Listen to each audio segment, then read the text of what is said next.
Olá, bem-vindos ao quadro. Em continuação às nossas aulas sobre leis de Kirchhoff, hoje a gente vai resolver um exemplo. Nós já aprendemos a identificar um circuito, a dar nomes para os elementos desse circuito, como os nós, os ramos e as malhas. Nós aprendemos a primeira lei de Kirchhoff, que é a lei dos nós, e a segunda lei de Kirchhoff, que é a lei das malhas. Hoje é a aplicação direta da lei das malhas, tá bom?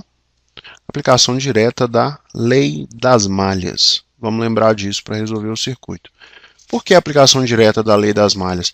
Observe esse circuito. Eu não tenho nenhum ponto ao qual estão conectados três condutores. Portanto, eu não tenho nenhum nó. Tá bom? Então vamos continuar aqui com a lei das malhas. Está vendo a diferença de potencial E1? A força eletromotriz E1, ela vale 40 volts. Ela é maior do que a força eletromotriz E2, que vale 20 volts. Isso é o suficiente para eu acreditar que a corrente vai percorrer o sentido horário, tá certo? Ela vai partir de A, passar por B, C, D e voltar até A, tá joia? E agora eu vou fazer isso com a corrente.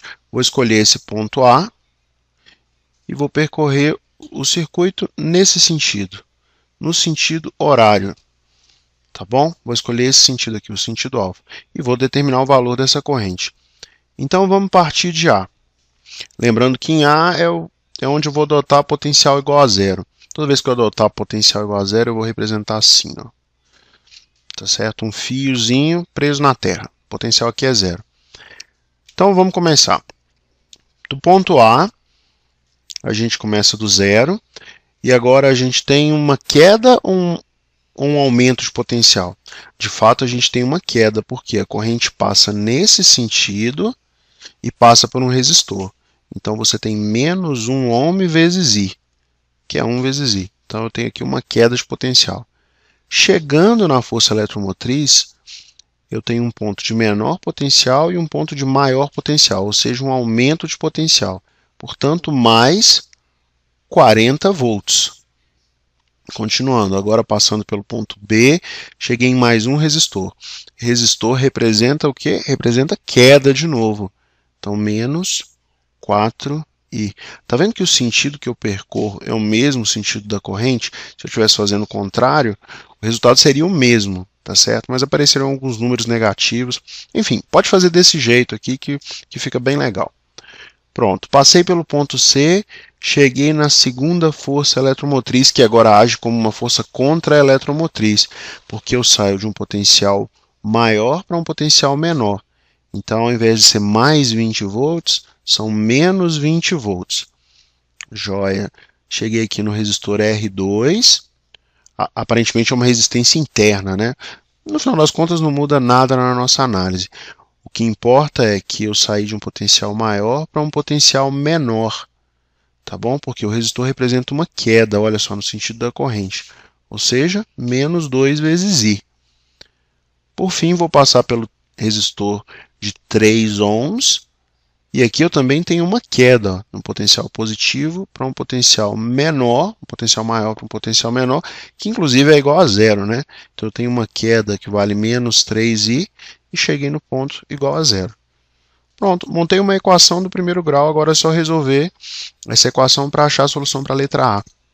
A solução para a letra A é, vamos somar todos os i's, menos 1i, menos 4i, menos 5i, menos 2i, menos 7i, menos 3i, menos 10i, mais 40 menos 20, 20. Isso tem que ser igual a zero. 10i é igual a 20, só troquei de membro. Portanto, a corrente que eu meço é de 2 amperes. Divido o lado direito por 10 e o lado esquerdo por 10. Corta, corta, corta, corta, e é igual a 2 amperes. Pronto, estou pronto para fazer a letra B. Na letra B, eu quero descobrir a diferença de potencial entre os pontos B e D. Então, eu vou fazer assim, ó. VB é um potencial. Eu quero descobrir VB menos VD. Eu vou seguir andando até chegar no VD. Olha só. VB, aqui eu tenho uma queda, né, de menos 4i. Só que o i já vale 2. Então, menos 4 vezes 2. Cheguei no 20, eu tenho mais uma queda de 20 volts agora. E quando eu passo aqui pelo 2, resistor de 2 ohms, eu tenho mais uma queda de 2 vezes 2. Isso é igual a 0. Aliás, 0 não, né? Mentira. É igual a VD. VD, tá certo? Vamos resolver essa conta. VB menos 4 vezes 2, 8, menos 20, menos 2 vezes 2, 4, é igual a VD. VB menos VD é igual, passa todo mundo para lá, 8 mais 20 mais 4. Portanto, VB menos VD é igual a 8 mais 20, 28 mais 4, 32 volts. Resolvido o nosso problema, a diferença de potencial entre B e D é igual a 32 volts. Espero que vocês tenham gostado da aula. Na próxima aula a gente faz um exemplo da primeira lei de Kirchhoff, que é a lei dos nós. Um grande abraço e até a próxima, pessoal.